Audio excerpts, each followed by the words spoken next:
Sometimes those hard truths you discover about yourself will hurt. This is where the journey gets real, y'all. For me, self-awareness, it isn't just a buzzword, it's a lifeline.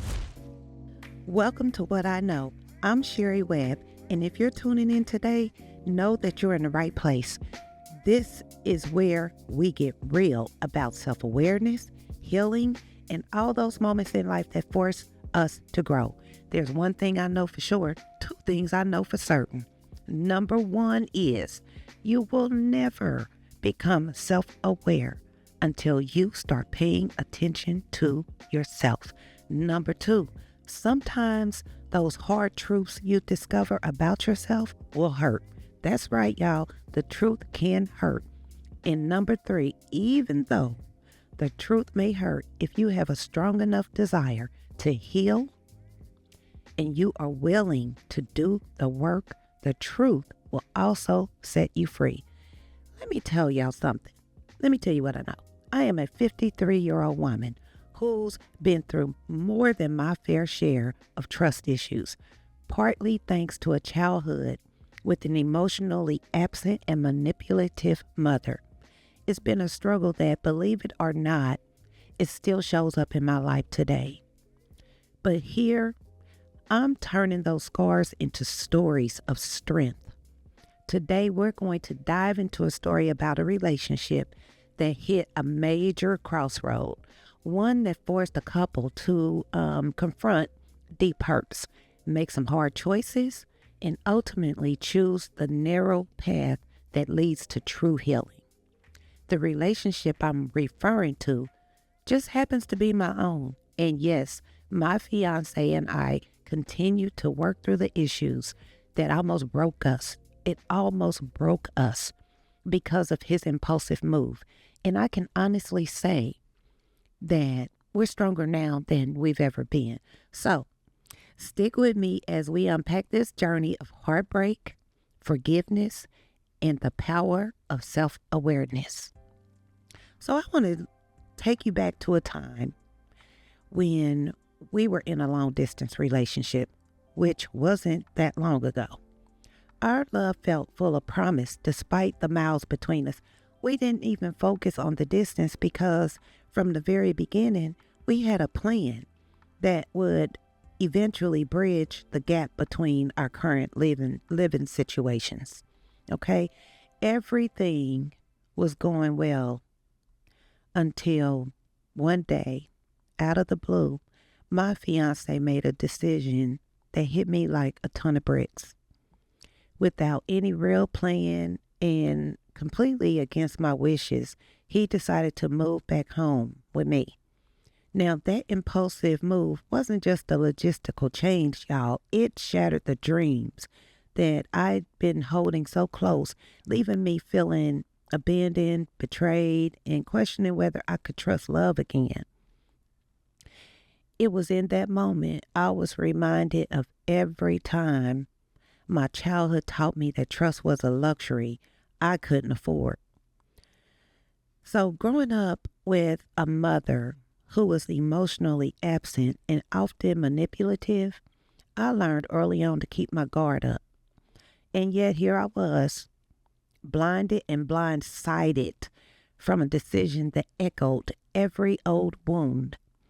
But instead of letting the anger and the hurt take over, I did something I've learned to do over the years.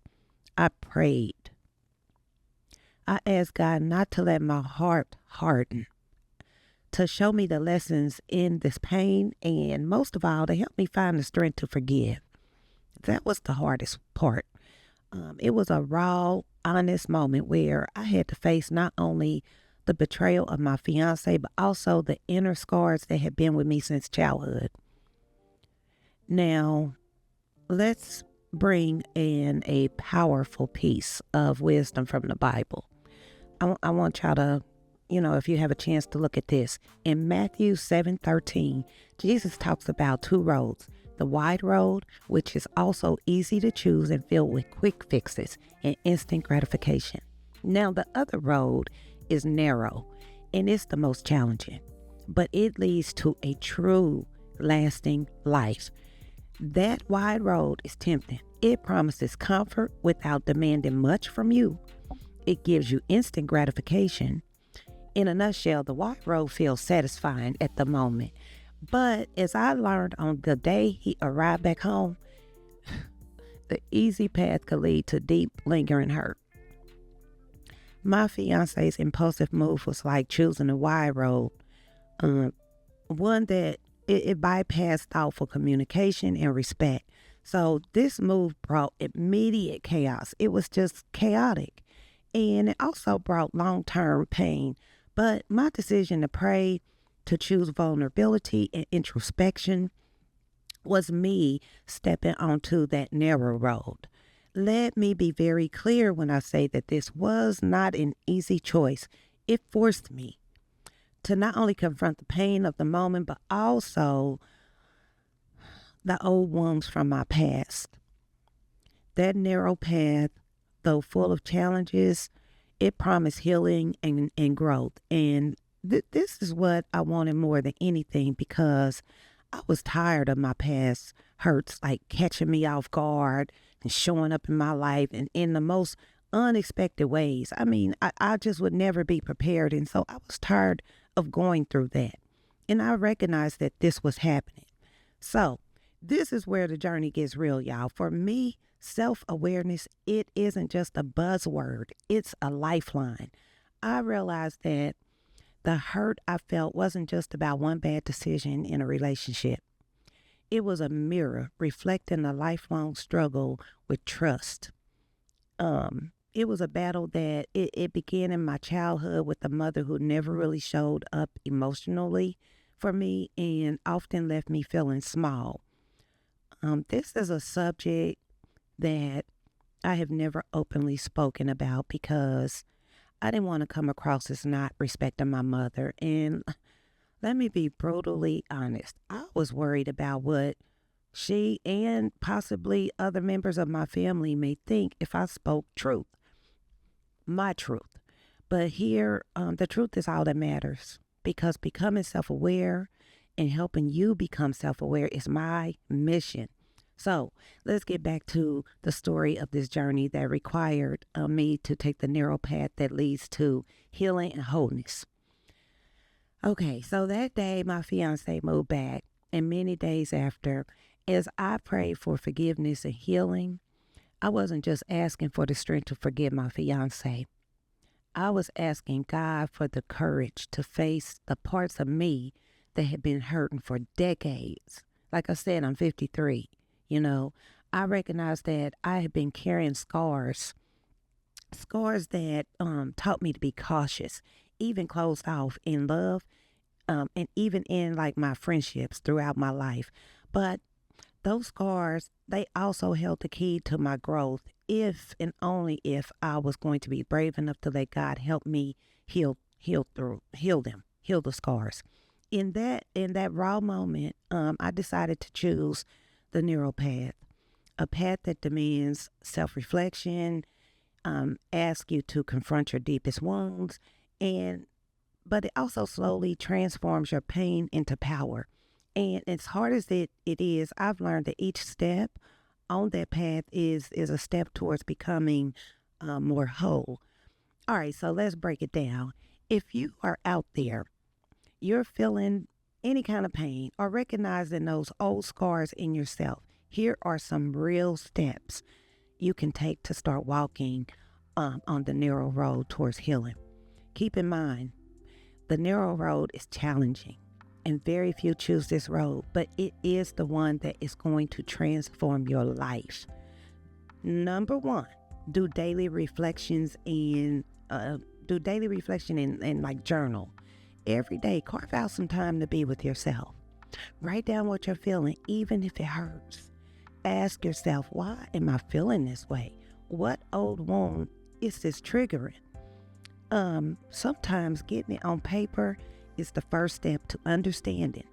And let me add this, when I began to ask myself, what old wound is this triggering?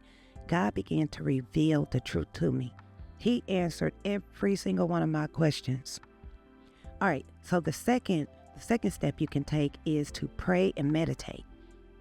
Prayer is not just for when you're in a crisis. It's having a conversation with God.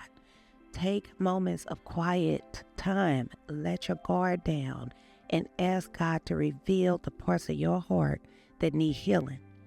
Listen too. Make sure you're listening, because sometimes God's voice, it comes in the silence. A lot of times we wait until we are in a mess of a situation to call on God to save us, but we should have regular conversations with God despite our circumstances, good or bad. So, number 3, start having honest conversations. This is very important. Whether it's a friend who gets you, a mentor, a counselor, talk about what you're going through. Opening up isn't a sign of weakness. It's proof that you are ready to heal and grow. Number 4, you want to embrace vulnerability. So I know this sounds wild coming from someone who's been hurt before, who also still struggles with trust, but there is real strength in vulnerability. Every time you let your guard down, you are choosing to trust. And trust me when I say this, real trust takes work. Are you willing to do the work? Number 5, you want to set intentionals for your growth. Be intentional about your growth process. Choose each day to work on yourself, right? It might be one small step, a kind word to yourself, a moment of forgiveness, or it could be just like a decision to reach out to someone who supports you along your journey. These little actions add up over time and they make a big impact. Now, here's more of my truth. Even though it's uncomfortable to talk about, there are days when the wounds still sting. There are days when I am reminded of my past and the pain of that particular move, and it hits me hard. But I've also come to understand that healing is a process, and every step on this narrow road, it's a victory. As I stated before, growing up, I didn't get the love and nurturing I deserved. My mom's emotional absence and manipulation, it left me some deep marks, and those marks made it hard for me to trust even when I wanted to. But I'm here today sharing my story with you because I believe that our scars, they don't have to define us. They can actually empower us. Each time I choose to face my pain and to be honest with myself, I'm taking back control of my life. And if my story resonates with you, even in part, just a little bit, I hope you feel encouraged to look within, to see those parts that need healing, and to trust that God is working through every broken piece to create something beautiful. I want to thank you for rolling with me on this episode of What I Know. Today, we dug deep into how pain can be the push we need to become more self-aware, and how choosing the narrow path, though it may be very tough, that's the path that leads us to true healing. So I invite you to take a few moments after this episode to reflect on your own journey. What old wounds are you ready to face? How can you take just like small steps today towards healing those parts of you that need it the most? Drop your thoughts or your own stories in the comments. I love to hear how you're walking your narrow path, or if if you just made the decision that you're going to start. And if this episode hits home for you, please subscribe, share the video, and leave, a review or comment so we can keep this real conversation going. Until next time, this is Sherry Webb reminding you what you know about yourself can change your life. Let me repeat that, because I really want this to sink in. What you know about yourself can change your life. Keep your eyes open, trust the process, Trust God through the process and never forget you are stronger than you know.